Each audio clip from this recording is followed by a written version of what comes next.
वो मैं ये कह रहा था कि अगर आपने हमारा चैनल अभी तक सब्सक्राइब नहीं करा तो अब भी कर दो, नहीं तो बड़ा पछताओगे, बड़ा पछताओगे।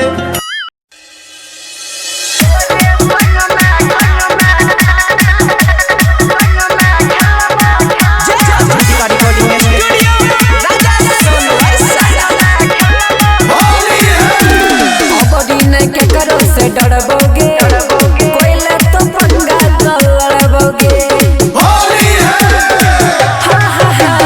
अबरी ने क्या करो से डरबोगे, जेल तो पंगा तो लड़बोगे। पीक सोना कल छई पूरा टोली गे,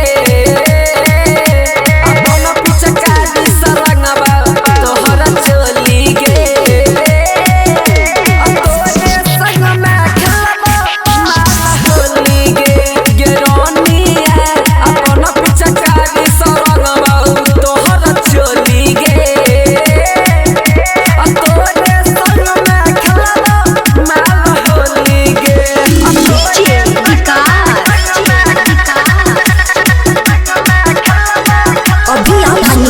सीतामढ़ी